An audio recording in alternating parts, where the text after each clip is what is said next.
Vamos dar início, então, ao nosso encontro de estudos para o livro O Céu e o Inferno, ou a Justiça Divina, segundo o Espiritismo. Hoje é dia 12 de março de 2020, uma quinta-feira, 20 horas, ou 19 horas e 59 minutos, mais precisamente. Nós estamos transmitindo o nosso encontro de estudos diretamente da Associação Jaumense de Estudos Espíritas, localizada na cidade de Jaú, estado de São Paulo, Brasil. Estão conosco pela internet, pelo Facebook, o Vladimir Torizano, e pelo YouTube, a Regina Barbosa, a Bernadette Mangini e a Daniele Boas. Todos desejando uma boa noite a todos. Nós estamos estudando do referido livro, demos início na semana passada ao capítulo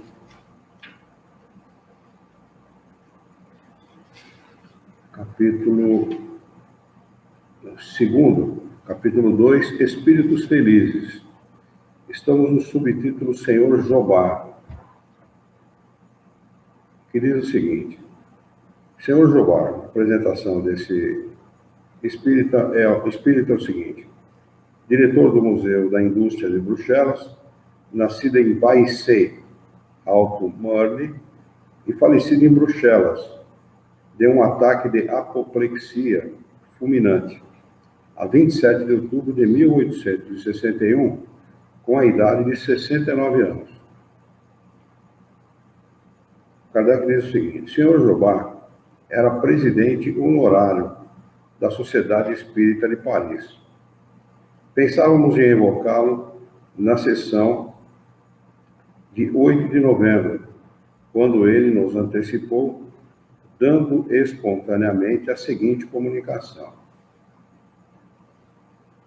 eis-me aqui, eu que queríeis evocar e que desejei manifestar-me antes por este médium, ao qual inutilmente solicitei esse favor até agora. Desejo contar-vos primeiramente as minhas impressões no momento da libertação de minha alma. Senti uma comoção inexprimível.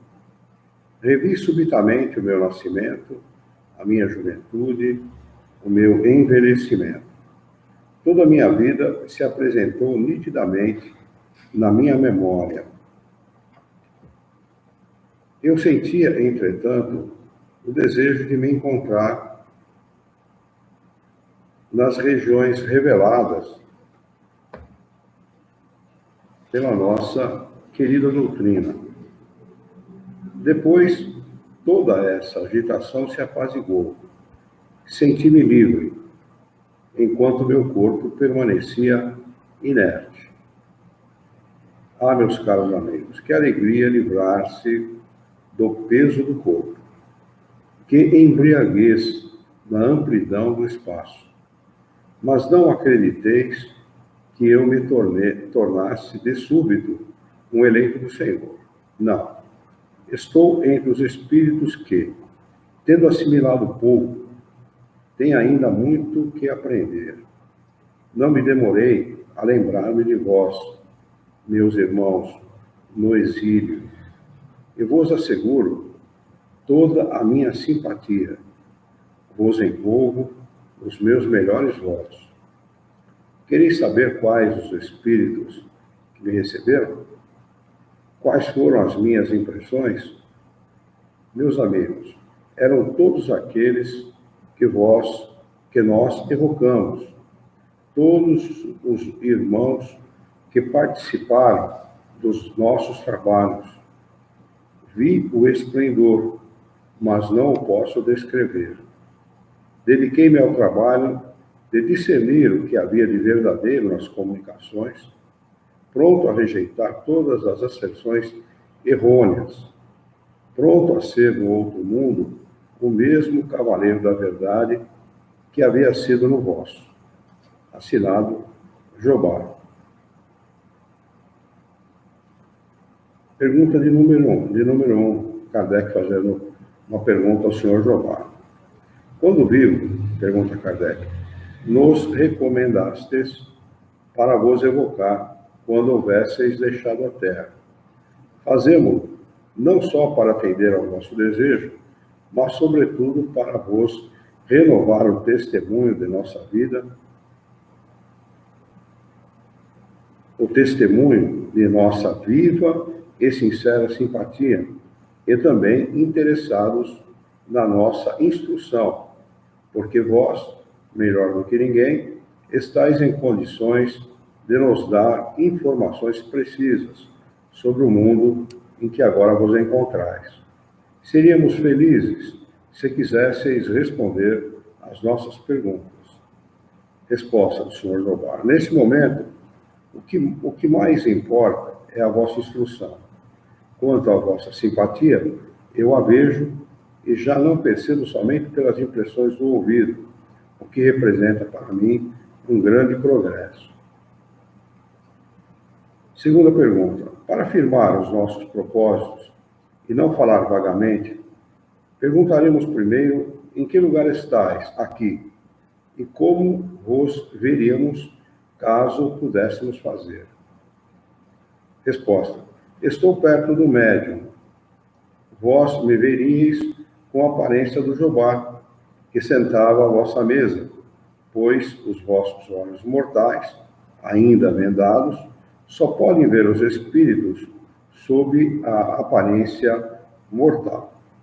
Aqui tem uma nota do tradutor que diz o seguinte: essa explicação de Jobá, tão simplesmente, é de grande importância, implicando problemas relacionados com o nosso condicionamento aos sentidos orgânicos e às aparências do mundo físico, bem como referentes às questões de padronização de memória, hoje pesquisados pela parapsicologia.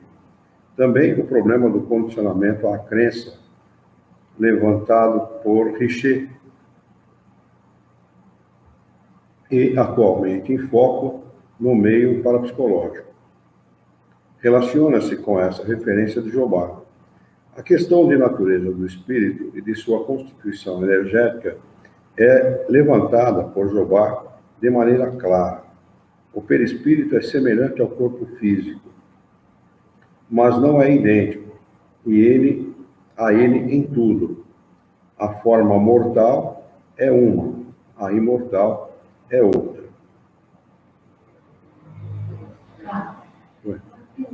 Nessa primeira que ele fala assim, quanto à vossa simpatia, a primeira.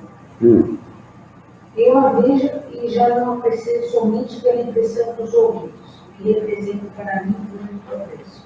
Ele está falando de sentimento aí? Está falando do? De sentimento? Não, na realidade, quando encarnado, você só percebe a simpatia do outro, muitas vezes pelas palavras, é isso que ele quer dizer. E desencarnado, ele percebe pelas emanações fluídicas do pensamento. Pelas emanações fluídicas do pensamento. A dona Helen Cristina está conosco. Seja bem-vinda, viu, dona Helen? É um prazer tê-la conosco. Está desejando uma boa noite também.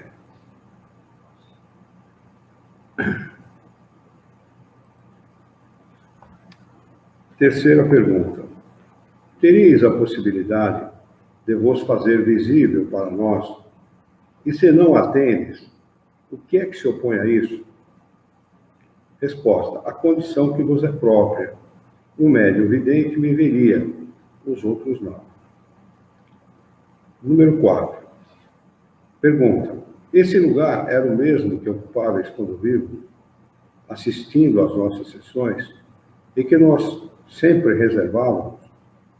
Assim, os que então vos viam devem imaginar-vos e ver-vos da mesma maneira. Se não tendes agora o corpo material, tendes o corpo fluídico, que possui a mesma forma daquele. Se não vos vemos com os olhos do corpo, vemos com os olhos do pensamento. Se não podeis falar-vos de viva voz, podeis fazê-lo pela escrita, com a ajuda do médium. Nossas relações não estão, portanto, absolutamente interrompidas, por causa da morte. e podemos conversar convosco tão facilmente e perfeitamente como outrora. É realmente assim que se passam as coisas? Pergunta Kardec. Resposta: sim, e o sabeis desde muito tempo. Ocuparei esse lugar frequentemente, e mesmo que não o percebais, porque o meu espírito habitará entre vós. Aqui tem uma acréscimo de explicação, que diz o seguinte: chamamos a atenção para esta última frase, uma explicação de Kardec. Meu espírito habitará entre vós. Na circunstância em causa, ela não constitui uma figura, mas corresponde à realidade. Pelo conhecimento que o Espiritismo nos dá sobre a natureza dos espíritos, sabemos que um espírito pode estar entre nós, não só pelo pensamento, mas em pessoa, graças ao seu corpo etéreo, que lhe dá a necessária distinção individual. O espírito pode, pois, habitar entre nós depois da morte, como estava na vida corpórea, e ainda com mais facilidade, desde que pode fazê-lo quando quiser. Tendo assim uma multidão de companheiros invisíveis, uns indiferentes e outros ligados a nós pela afeição. É sobretudo a estes últimos que se aplicam as palavras eles habitam entre nós, que podemos traduzir assim: eles nos assistem, nos inspiram e nos protegem. Pergunta de número 5. Não faz muito tempo que vinhais sentar nesse mesmo lugar com o vosso corpo. As condições atuais em que fazeis o mesmo não vos parecem estranhas? Que efeitos essa modificação produziu em vós? Resposta: essas condições atuais não me parecem estranhas, porque desencarnado, o meu espírito goza de uma lucidez que lhe permite compreender todas as questões referentes ao assunto. Kardec sabia quando perguntou, mas ele perguntou exatamente para obter essa resposta aqui. O fato é o seguinte: quando o espírito está desencarnado, nada é estranho. É estranho quando ele está encarnado, e não quando ele está desencarnado. Desencarnado é o natural. Encarnado, que não é natural. Pergunta de número 6.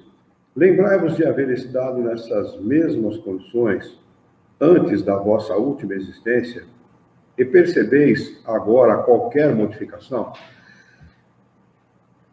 Lembro-me das existências anteriores e vejo que melhorei. Agora eu vejo e compreendo em toda a extensão o que estou vendo.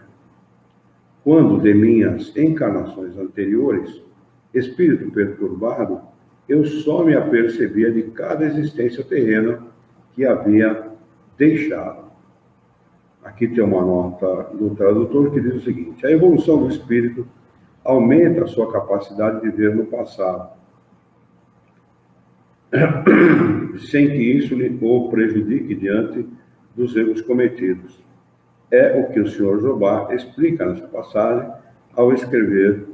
Ele escreve aqui em francês, que eu não vou me atrever a ler, e na sequência diz o seguinte: alguns tradutores não perceberam bem o sentido desta frase e, consequentemente, de todo o texto da pergunta do número 7. As lacunas terrestres são as existências materiais na vida passada do espírito. O espírito inferior só vê as suas lacunas, ou seja, depois de cada encarnação, só se apercebe do que nela foi, não tendo conhecimento do passado espiritual. Bom, eu não sei se isso pode ser encarado como uma teoria perfeita. Tenho minhas dúvidas. Não sei se o tradutor aqui está com essa afirmação representando a realidade. É muito difícil você traduzir aquilo que os espíritos sentem ou veem depois que desencarnam, independentemente dele ser evoluído ou não. Cada caso é um caso. Então, tenho isso em consideração relativa e não na totalidade daquilo que ele está dizendo aqui. Isso é a minha opinião. Questão de número 8. Já vos comunicastes em outro lugar? Resposta do senhor Jobá. Até agora há pouco me comuniquei. Em muitos lugares um espírito tem se servido de meu nome. Algumas vezes eu estava perto dele sem poder comunicar-me diretamente. Minha morte é tão recente... Oi? Já lemos a 7? Não. Ah, não? Desculpa. 7. Desculpa, eu vou voltar então. Pergunta de número 7. Lembrai-vos da vossa penúltima existência, a que precedeu a do senhor Jobá? Resposta. Na minha penúltima existência, eu era um mecânico atormentado pela miséria e pelo desejo de aperfeiçoar o meu ofício. Como Jobá, realizei os sonhos desse pobre operário.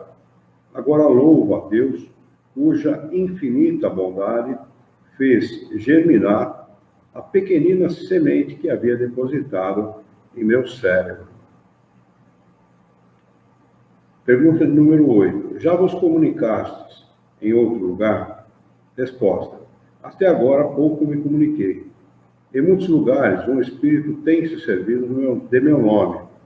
Algumas vezes eu estava perto dele sem poder comunicar-me diretamente. Minha morte é tão recente que ainda sofro algumas influências terrenas. É necessário haver uma perfeita simpatia para que eu possa exprimir o meu pensamento. Dentro em breve, poderei agir indistintamente no tocante aos médios. Por enquanto, ainda não posso. Quando um homem, um tanto conhecido, morre, é sempre chamado de todos os lados. Então, muitos espíritos se apressam a imitar a sua individualidade. Foi o que aconteceu comigo, em muitas circunstâncias. Asseguro-vos que, assim, tão próximo da libertação, poucos espíritos podem comunicar-se, mesmo através de um médium de sua preferência. Pergunta de número 9. Vede os espíritos que aqui se encontram conosco? Resposta. Vejo sobretudo Lázaro e Erasto. Depois, mais distanciados, o espírito de verdade que paira no espaço. Depois ainda, uma multidão de espíritos amigos que vos cercam, prestimosos e benevolentes. Sois felizes, amigos, porque boas influências vos livram das calamidades do erro. Então, o que ele chama aqui de espírito da verdade é Jesus de Nazaré, que pairava no espaço, né? Devia ser um espírito muito feliz para poder ter essa visão, porque são poucos que têm essa felicidade. E Kardec estava bem assessorado. Bom, só podia, né? Espírito da verdade, que é mal o quê? Pergunta de número 10. Em que vida participáveis da opinião que nos foi transmitida de que a Terra se formou pela incrustação de 4 planetas que teriam sido soldados no Sol? Sois ainda da mesma opinião? Resposta. Isso é errado. As novas descobertas geológicas revelam os períodos de combustão da Terra e sua formação progressiva. A Terra, como os outros planetas, teve seu próprio desenvolvimento. Deus não precisou lançar mão desses recursos violentos, dessa grande desordem que seria a agregação de planetas. A água e o fogo são os únicos elementos orgânicos da Terra. E o Lorival Francis Anelli entrou. Seja bem-vindo, viu, Lorival? Deixa eu ver se tem mais alguém pelo YouTube. Não. São as mesmas companheiras.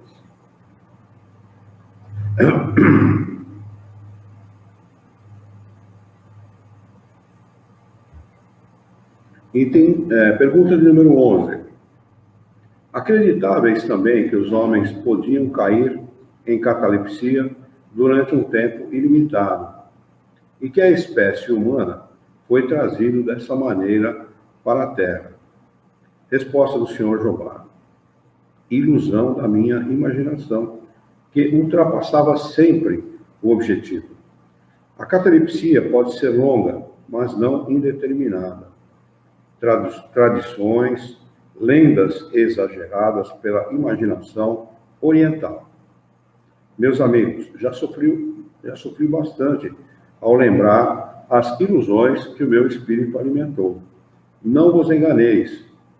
Eu havia estudado muito e posso vos dizer que a minha inteligência, apta a observar tão vastos e diversos estudos, havia trazido, entretanto, da minha última encarnação, o amor pelo maravilhoso e pelo imaginoso, que auriu no contato com a imaginação popular. Estou agora pouco ocupado com as questões puramente intelectuais, no sentido em que as considerais. Como poderia fazer, ofuscado, arrebatado como me encontro pelo maravilhoso espetáculo que me envolve? Somente a atração do Espiritismo, mais poderosa do que vós, homens, podeis conceber, pode fazer o meu espírito voltar para esta terra que deixei.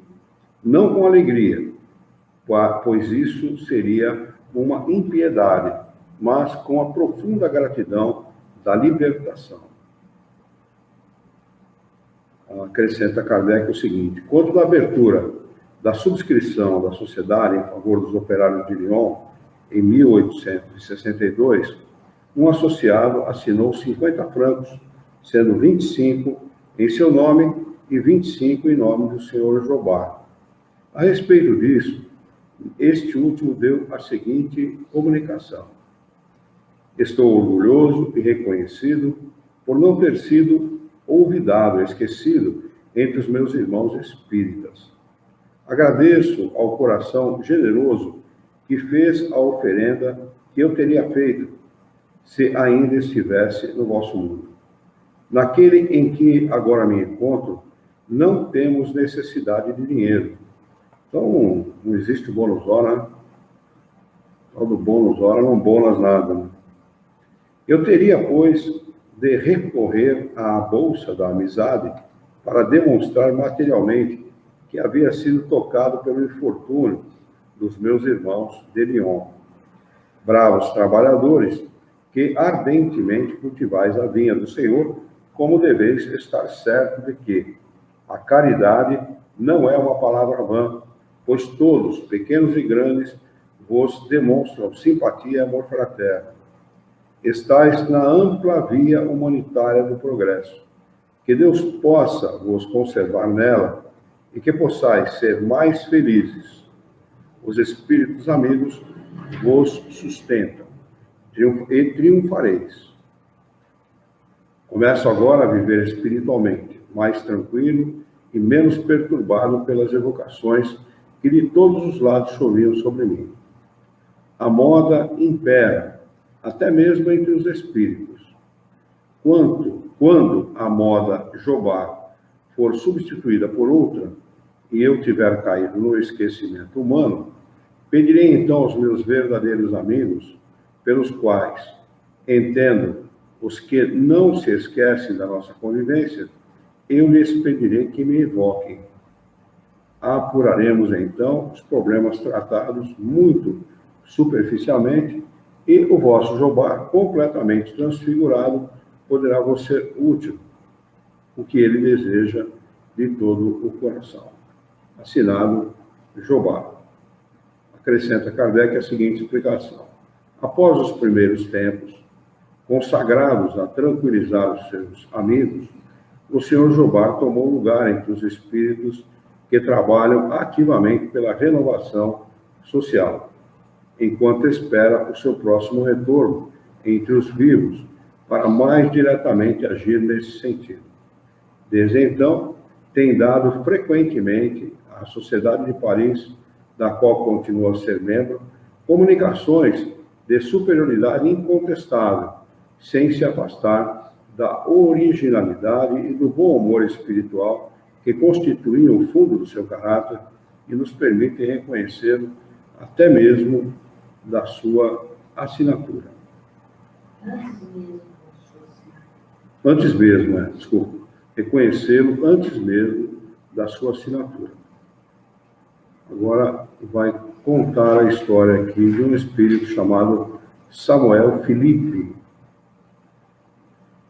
Diz Kardec o seguinte: Samuel Felipe era um homem de bem em toda a acepção do termo. Não vamos esquecer que estamos estudando o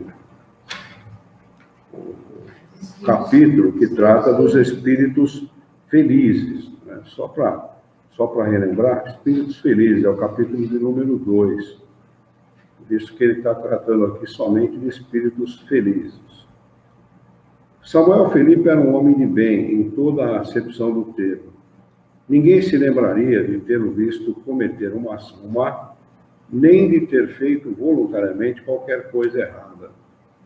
Deu um devotamento sem limites para com os seus amigos.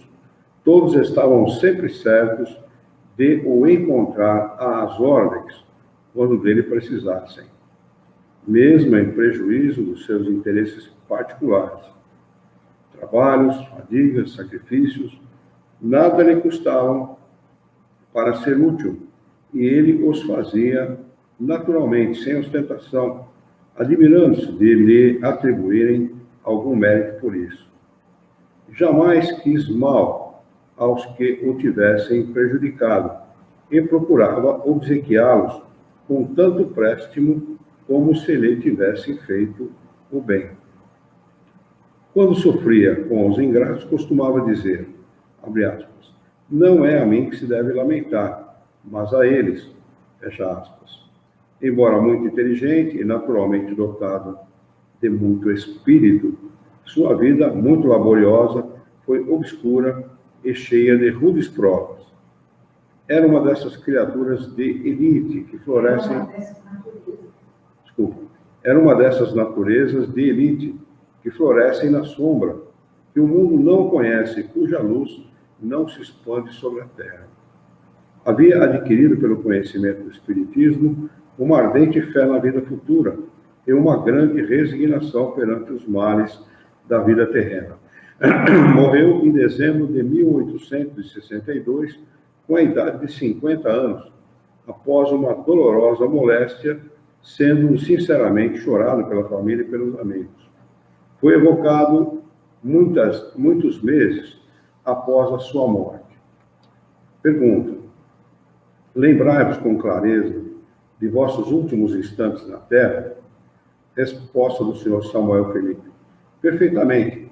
Essa lembrança me veio pouco a pouco, porque no momento as minhas ideias estavam confusas.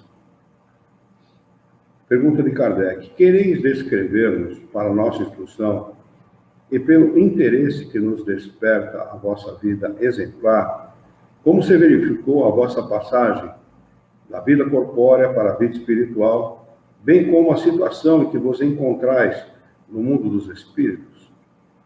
Resposta desse espírito: de boa vontade. Este relato não será útil somente para vós, mas também para mim. Voltando os meus pensamentos para a terra, a comparação me permitirá apreciar ainda mais a bondade do Criador.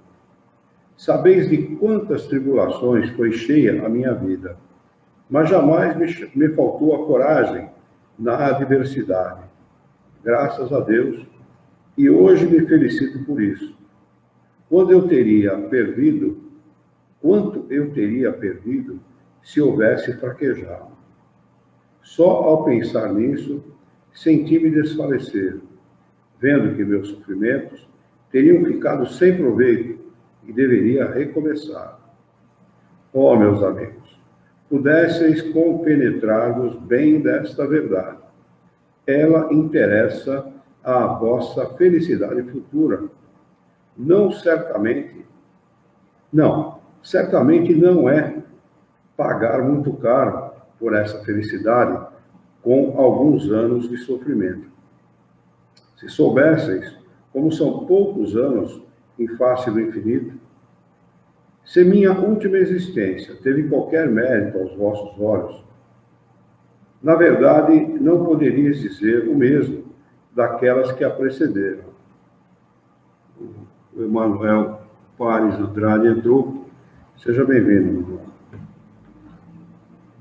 Somente por grande esforço sobre mim mesmo, consegui tornar-me o que sou agora. Para fazer desaparecer os últimos traços de minhas faltas anteriores, era-me ainda necessário sofrer essas derradeiras provas que voluntariamente aceitei. Tirei da própria firmeza das minhas decisões a força para suportá-las sem lamentar. Hoje as bendigo a todas essas provas. Graças a elas, rompi minhas ligações com o passado, que se tornou para mim apenas uma lembrança. Posso agora contemplar com legítima satisfação o caminho percorrido. Ó vós que me fizestes sofrer na terra, que fostes duros e maldosos para comigo, que me humilhastes e me cobristes de amargura, cuja má fé frequentemente me levou às mais ásperas privações. Eu não só vos perdoo, mas vos agradeço, querendo fazer-me o mal, não suspeitáveis que, na verdade, me fazieis o bem. Dessa maneira, é a vós que devo, em grande parte, a felicidade que hoje desfruto, porque me proporcionastes a ocasião de perdoar, retribuindo o mal com o bem. Deus vos pôs no meu caminho para provar a minha paciência e me exercitar na prática da caridade mais difícil, a de amar aos nossos inimigos. Não nos impacienteis com essa digressão. Chegarei ao que me pedistes. Embora tivesse sofrido cruelmente com a minha doença final, não passei pela agonia. A morte foi para mim como um sono tranquilo. Não tendo preocupações com o futuro, não me apeguei à vida. Não tive, por conseguinte, de me debater nos últimos instantes. A separação se operou sem esforços, sem dor e sem que eu houvesse sequer me apercebido. Não sei quanto durou este último sono, mas foi breve. Ao despertar, o despertar foi tão calmo que contrastava com a minha situação anterior. Eu não sentia mais dores e me regozijava com isso. Desejava levantar-me, andar, mas uma espécie de suave entorpecimento que nada tinha de desagradável, que tinha mesmo um certo encanto, me retinha e me entregava a um certo deleite, sem ter consciência da minha situação e sem duvidar que já havia deixado a terra. Tudo que me cercava me aparecia como num sonho. Vi minha mulher e alguns amigos ajoelhados e chorando no meu quarto, e disse para mim mesmo que, sem dúvida, me consideravam morto. Quis desenganá-los, mas não consegui articular nenhuma palavra, donde concluí que deveria estar sonhando. O que me confirmou nessa ideia foi ver-me cercado de muitas criaturas amadas, que haviam morrido há muito tempo, e de outras que eu não reconhecia imediatamente, mas que pareciam velar por mim, esperando o meu despertar. Esse estado era entretecido de instantes de lucidez e de sonolência, durante os quais eu recobrava e perdia alternadamente a consciência do meu eu. Pouco a pouco, minhas ideias foram adquirindo mais clareza. A luz, que eu só entrevia através de um nevoeiro, se fez mais brilhante. Então comecei a reconhecer o meu estado e compreendi que já não pertencia mais ao mundo terreno. Se eu não tivesse conhecido o Espiritismo, a ilusão se teria, sem dúvida, prolongado por muito tempo. Meus despojos mortais não haviam sido ainda enterrados, mas eu os considerava com piedade e me sentia feliz de haver me desembaraçado deles. Era muito feliz de estar livre. Eu respirava com facilidade de quem sai de uma atmosfera asfixiante. Uma invisível sensação de felicidade impregnava todo o meu ser. A presença das criaturas que eu amava me enchia de alegria e eu não estava surpreso de vê-las. Isso me parecia muito natural, mas eu tinha a impressão de as rever após uma longa viagem. Uma coisa me surpreendeu a princípio, o fato de nos compreendermos sem dizer palavra. Nossos pensamentos se transmitiam pelo simples olhar e como uma espécie de penetração fluídica. Entretanto, eu ainda não estava completamente desligado das ideias terrenas. A lembrança de que eu havia sofrido me voltava de quando em quando à memória, como para me fazer melhor apreciar a nova situação. Eu havia sofrido fisicamente, mas sobretudo moralmente. Havia sido alvo da malevolência, suportando essas 1000 perplexidades, talvez mais penosas do que as desgraças positivas, porque nos mantém numa constante ansiedade. Essa sensação não se havia apagado inteiramente, e, às vezes, eu me perguntava se já estava realmente desembaraçado. Parecia-me ouvir ainda algumas vozes desagradáveis. Preocupava-me com as dificuldades que elas me haviam produzido tantas vezes e tremia sem querer. Eu me tateava, por assim dizer, para me assegurar de que não era o joguete de um sonho. E quando a certeza de que tudo isso havia acabado, me pareceu que me haviam aliviado de um enorme peso. É bem verdade, dizia-me que estou, enfim, liberto de todas essas preocupações que fazem o tormento da vida, e rendo graças a Deus por esse fato. Era como um pobre que houvesse recebido, de repente, uma grande fortuna e que, durante algum tempo, duvida da realidade, sentindo ainda preocupações pelas suas necessidades. Oh, se os homens compreendessem a vida futura, quanta força, quanta coragem essa compreensão lhes daria nas adversidades. O que não fariam durante sua existência na Terra para se garantirem a felicidade que Deus reserva aos filhos que são dóceis às suas leis? Veriam, então, como são insignificantes os prazeres que invejam essa vida, em face daqueles que desprezam. Pergunta de Kardec ao Sr. Felipe: esse mundo tão novo para vós, e perante o qual o nosso nada vale, e numerosos amigos que reencontrastes, vos fizeram esquecer a família e os amigos que deixaste na terra?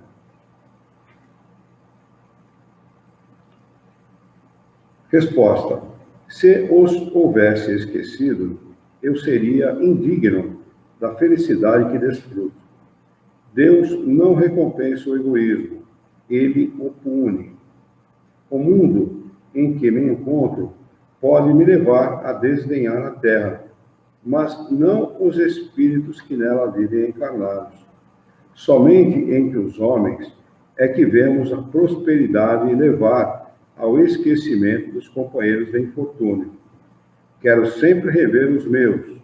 Sinto-me feliz com a saudade que eles sentem de mim, seu pensamento me atrai para eles. Assisto às suas conversas, gozo com as suas alegrias, suas preocupações me entristecem, mas não se trata dessa tristeza cheia de ansiedade que sofremos na vida humana, porque compreendo que as suas dificuldades são passageiras e têm por fim levá-los ao bem. Sinto-me feliz de pensar que, um dia, eles também virão para este plano feliz, em que a dor é desconhecida. Empenho-me em ajudá-los a se tornarem dignos disso. Esforço-me para lhes sugerir bons pensamentos e, sobretudo, a resignação que eu mesmo tive perante a vontade de Deus. Minha maior tristeza é vê-los retardar esse momento por sua falta de coragem, por suas lamentações, sem dúvida sobre o futuro, sua dúvida sobre o futuro ou por qualquer ação repreensível. Trato então de os afastar do mau caminho. Se eu conseguir, isso é, para mim, uma grande felicidade, e todos nós aqui nos regozijamos. Se eu fracasso, digo a mim mesmo com tristeza, ainda uma vez retardaram o seu momento feliz. Mas me consolo pensando que nem tudo está perdido de maneira irremediável. Agora um outro depoimento. O senhor Van Durst.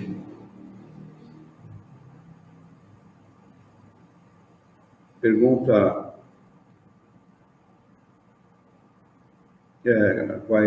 Kardec vai falar alguma coisa a respeito dele e diz o seguinte: pouco tempo após a sua morte, o médium perguntou ao seu guia espiritual se podia evocá-lo. E lhe foi respondido o seguinte: esse espírito sai lentamente da sua perturbação. Ele poderia atender desde já, mas a sua comunicação lhe custaria muito. Peço-vos esperar ainda 4 dias e ele vos responderá. Daqui até lá, ele ficará sabendo das vossas boas intenções a seu respeito e vos atenderá reconhecido como bom amigo. 4 dias mais tarde, o Espírito ditou o seguinte: meu amigo, minha vida pesou muito pouco na balança da eternidade. Apesar disso, estou bem longe de ser infeliz.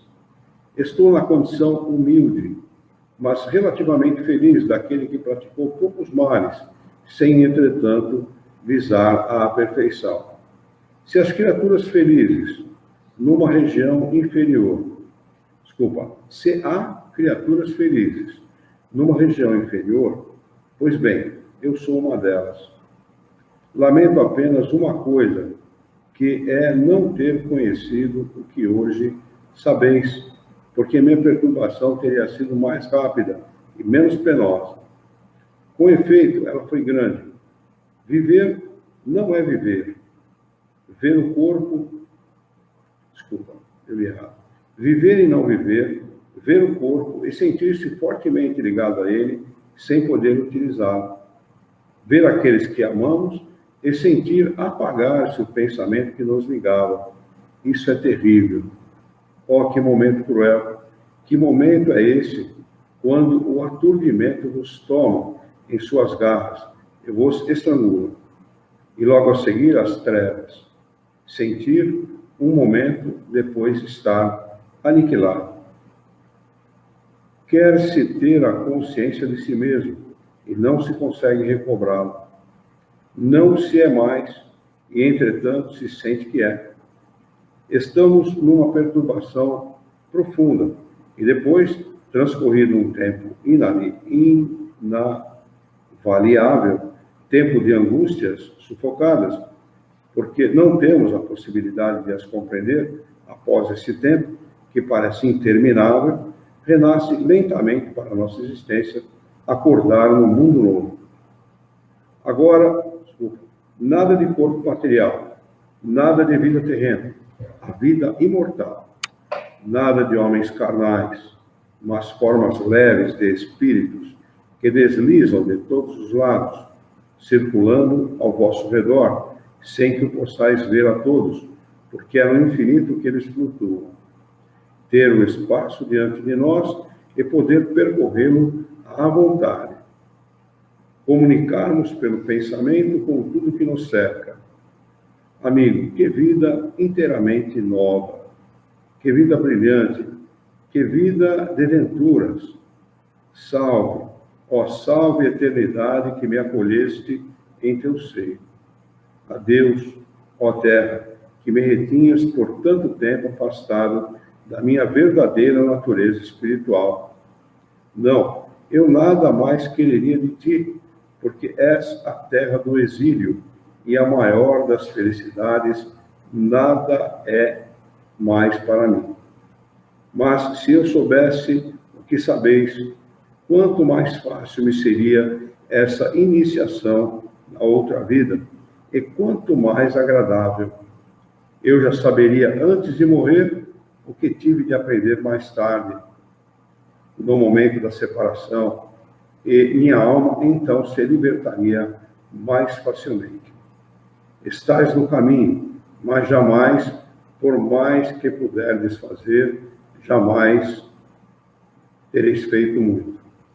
Dizei isso ao meu filho, mas dizei-o tantas vezes que ele creia e se esclareça, porque então, ao chegar aqui, não ficaremos separados.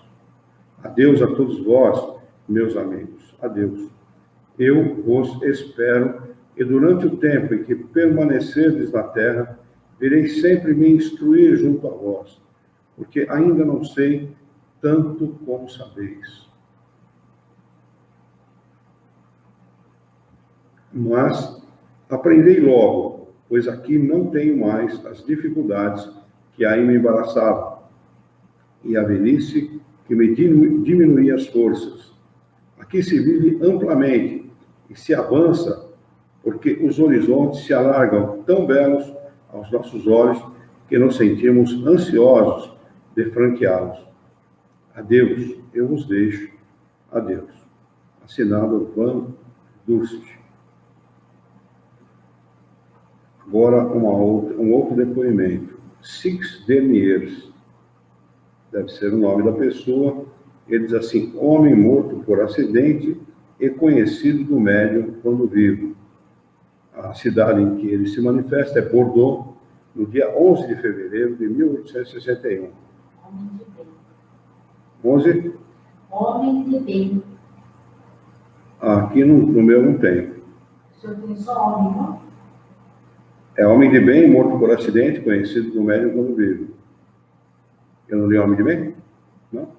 Então, está lido. Pergunta ao senhor Six Deniers: poderia dar-me alguns detalhes da tua morte? Resposta: depois do afogamento, sim. Outra pergunta: por que depois? Porque já o conheces. O médium realmente conhecia os detalhes do afogamento. Outra pergunta: queres então descrever as vossas sensações após a morte?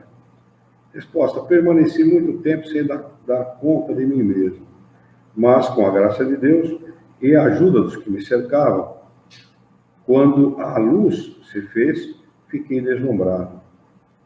Podes esperar, encontrarás sempre mais do que pensavas. Nada de material, tudo toca os sentidos ocultos. Trata-se do que não podemos tocar, nem com os olhos, nem com as mãos. Compreendes-me? É uma surpresa espiritual que ultrapassa o teu entendimento, pois não há palavras para explicá-la. Só podemos senti-la através da alma. Meu acordar foi bastante feliz. A vida é um desses sonhos que, malgrado a ideia grotesca ligada a essa palavra, só posso qualificar como pesadelo horrível. Imagina que fostes encerrado numa prisão infecta, que teu corpo está sendo devorado pelos vermes, que penetram até a medula dos ossos, e que te suspenderam sobre uma fornalha em chamas. Imagina ainda que a tua boca ressecada não tem sequer para refrescá-la a pureza do ar, que teu espírito horrorizado só vê ao seu redor monstros que ameaçam devorá-la. Imagina, por fim, tudo quanto um sonho assim fantástico pode produzir de mais hediondo, de mais horrível, e transportar-te subitamente ao Éden delicioso. Acorda, então, cercado por todos os seres queridos que choravas. Vê ao teu redor os rostos adorados que te sorriem felizes. Respira os mais suaves perfumes. Refresca a tua ressecada garganta na fonte da água pura. Sente o teu corpo elevado no espaço infinito que o acolhe e embala como faz a brisa com uma pétala arrancada da árvore. Sente-te envolvido pelo amor de Deus como uma criança que, ao nascer, é envolvida pelo amor da mãe. E não terás mais do que uma ideia imperfeita da transição da morte. Quis explicar-te a felicidade da vida que espera o homem após a morte do corpo, mas não consegui fazê-lo. Podes explicar o infinito a quem tem olhos fechados para a luz e jamais pode sair do círculo estreito em que vive fechado? Para explicar-te a felicidade eterna, direi apenas ama, porque só o amor nos pode fazer pressenti-la. E quem diz amor, diz ausência de egoísmo. Pergunta: a tua satisfação foi feliz desde o princípio no mundo dos espíritos? Resposta: não. Eu tinha de pagar a dívida do homem. Meu coração não me havia feito pressentir o futuro do espírito. E, além disso, eu não possuía a fé. Tive de expiar a minha indiferença para com o Criador, mas a sua misericórdia levou em conta o pouco do bem que eu havia podido fazer, das dores que eu havia suportado com resignação, apesar do meu sofrimento, e a sua justiça, que é pesada numa balança que os homens jamais compreenderão, pesou o bem para mim com tanta bondade e amor que o mal prontamente desapareceu. Outra pergunta a esse espírito: podes me dar notícias da tua filha, entre aspas, morta 4 ou 5 anos antes do pai? Resposta: está em missão na Terra. Pergunta: ela se sente feliz como encarnada? Posso fazer-te uma pergunta indiscreta? Resposta: já o sei. Não vês o teu pensamento colocado diante dos meus olhos como num quadro? Quer dizer, antes dele perguntar, ele já tinha lido o pensamento dele. Não, como encarnada, ela não é feliz. Pelo contrário, todas as misérias da vida terrena devem esperá-la. Mas ela deverá pregar pelo exemplo essas grandes virtudes que se traduzem entre vós por grandes palavras. Eu a ajudarei, porque devo velar por ela, mas ela não terá grande dificuldade para vencer os obstáculos. Não está em expiação, mas em missão. Tranquiliza-te, pois, quanto a ela, e obrigado pela tua lembrança. Nesse momento, o médium sentiu dificuldade para escrever e disse: se és um espírito sofredor que me embaraça, eu lhe peço que assine o seu nome. Assinou uma infeliz. Outra pergunta: não queres dizer o teu nome? Resposta: Valéria. Outra pergunta: queres dizer o que provocou o teu castigo? Resposta: não. Pergunta: não te arrependes das tuas faltas? Resposta: estás vendo? Outra pergunta: quem te trouxe aqui? Six Deniers, que era o que estava se comunicando. Outra pergunta: com que fim? Para que me ajudes. Outra pergunta: foste tu que me impediste de escrever há pouco? Resposta: ele me pôs em seu lugar. Outra pergunta: que relação há entre vós? Resposta: ele me conduz. Outra pergunta: pergunte a ele se quer acompanhar-nos na prece. Resposta. Após a prece, Six Deniers volta a escrever. Agradeço por ela. Compreendeste? Não te esquecerei. Pense nela. Pergunta agora ao espírito de Six Deniers. Como espírito, tem muitos espíritos superiores para guiar? Resposta não, mas tão logo conseguimos reconduzir um deles ao bem, nos incumbimos de outro, sem, entretanto, abandonar os primeiros. Pergunta. Como podes atender a uma vigilância que deve se multiplicar pelo infinito através dos séculos? Resposta. Compreende que os que reconduzimos ao bem se purificam e progridem. Assim, não nos dão mais trabalho. Ao mesmo tempo, nós também nos elevamos. E, ao fazê-lo, as nossas faculdades se desenvolvem e o nosso poder se amplia na proporção da nossa natureza. Observação de Kardec. Os espíritos inferiores são, portanto, assistidos por espíritos bons, incumbidos da missão de orientá-los. Essa tarefa não pertence exclusivamente aos encarnados, mas estes devem contribuir para a sua execução, porque isso os ajuda a progredir.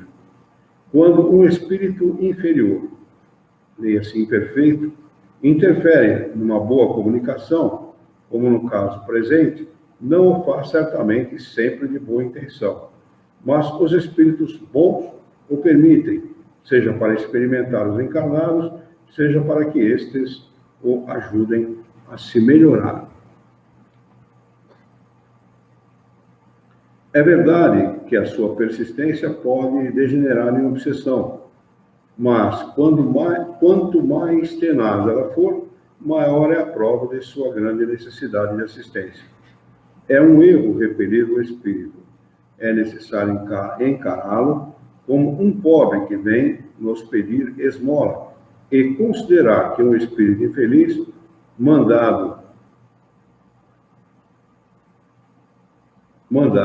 pelos espíritos bons que o enviam para o esclarecermos.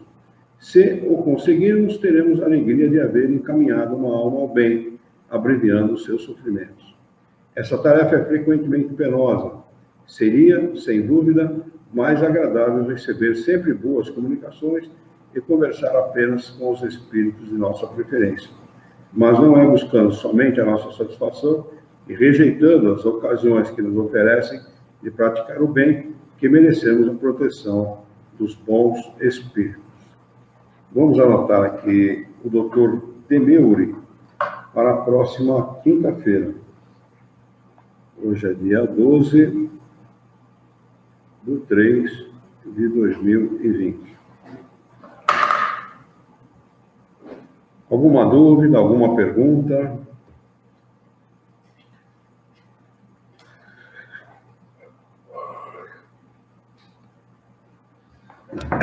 Vocês que estão pela internet também, se tiverem alguma dúvida, alguma pergunta, é o momento de nós podermos tirá-las.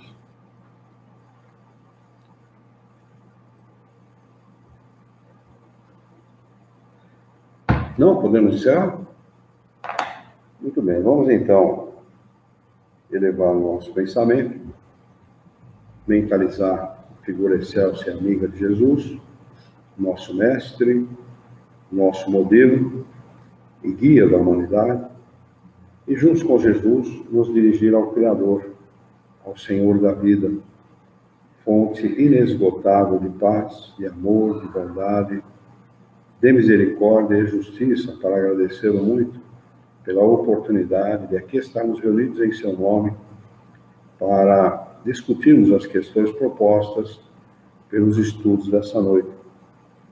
Queira a vossa bondade, o vosso amor, que tenhamos bom ânimo, coragem, determinação, ideias renovadas, alegria de viver e muito entusiasmo para que nós possamos trabalhar, sermos úteis à sociedade em que vivemos e, desta forma, dignificar a vida.